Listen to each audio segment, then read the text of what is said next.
His wife, on the contrary, whose maiden name had been Madeleine Riddel, was pale, meager, and sickly-looking. Born in the neighborhood of Arles, she had shared in the beauty for which its women are proverbial, but that beauty had gradually withered beneath the devastating influence of the slow fever so prevalent among dwellers by the ponds of Aigues-Mortes and the marshes of Camargue. She remained nearly always in her second-floor chamber, shivering in her chair, or stretched languid and feeble on her bed, while her husband kept his daily watch at the door, a duty he performed with so much the greater willingness as it saved him the necessity of listening to the endless plaints and murmurs of his helpmate, who never saw him without breaking into bitter invectives against fate. To all of which her husband would calmly return to an unvarying reply in these philosophic words: "Hush, La Cocarde.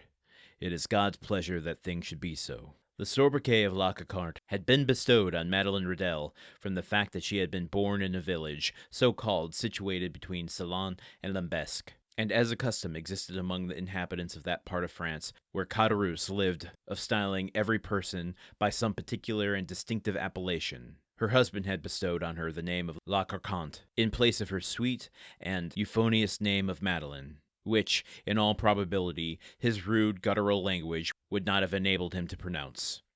Still, let it not be supposed that amid this affected resignation to the will of Providence, the unfortunate innkeeper did not writhe under the double misery of seeing the hateful canal carry off his customers and his profits, and the daily infliction of his peevish partner's murmurs and lamentations.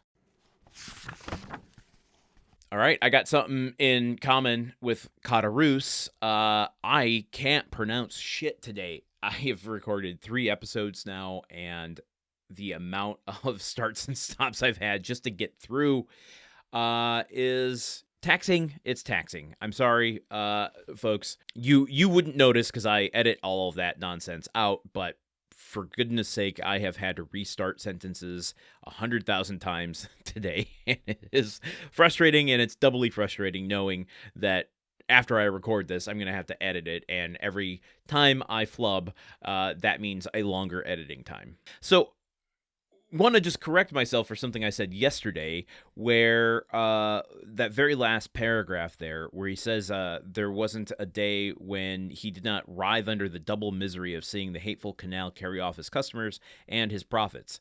So I guess I had it backwards yesterday, saying that the road took them away from the canal, but now it sounds like the canal is taking them away from the road in which his inn is situated.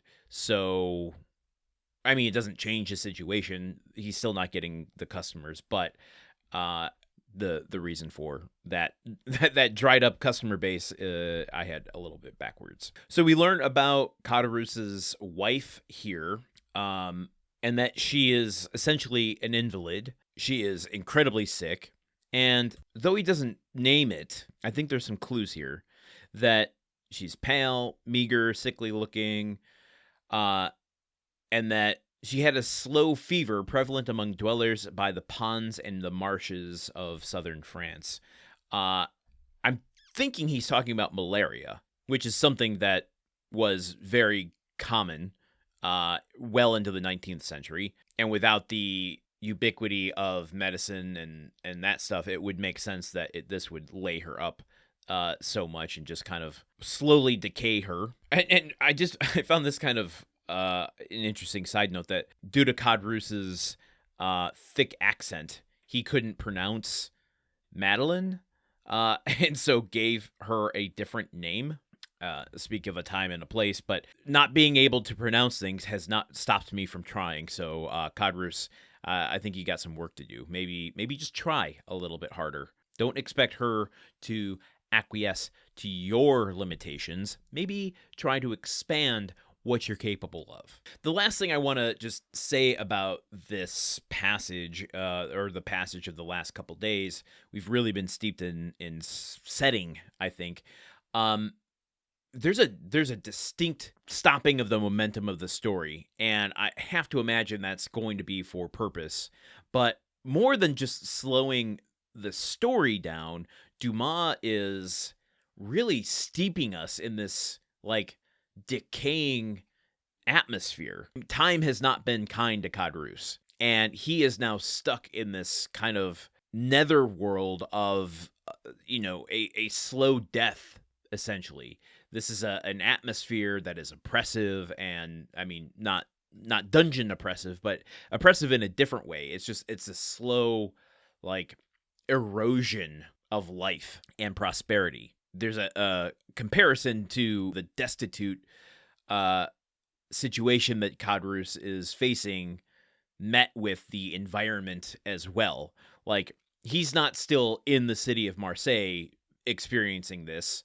His environment is matching his social status and his fall from grace. And that can't be, unintentional. I think Dumas is trying to set the stage, and I wonder if we're just going to keep following Caderousse and learn about some of these other characters before we re-enter Dante. Have we stepped away from Dante for a bit? Or are we setting the stage for Dante to kind of walk in like that Clint Eastwood figure from, the horizon? He just, stumbles into town one day, and suddenly Caderousse and everyone around him has to contend with the mystique of Dante's new character. What do we think Caderousse's reaction's going to be to seeing Dante? Or is he going to also fall under that spell that Dante's shipmate did, where he doesn't recognize Dante? I guess there's only one way to find out, and that is to continue with more story tomorrow. So join me here then as we work our way through chapter 26. Okay, goodbye. The Countdown of Monte Cristo is part of the Gruntwork Podcast Network. This show is produced, edited, and hosted by Landon Solano. The original text of The Count of Monte Cristo by Alexandre Dumas. Theme song by Magic Solo. If you want to support the show and others like it, visit patreon.com/gruntworkpod. Thank you for listening. See you tomorrow.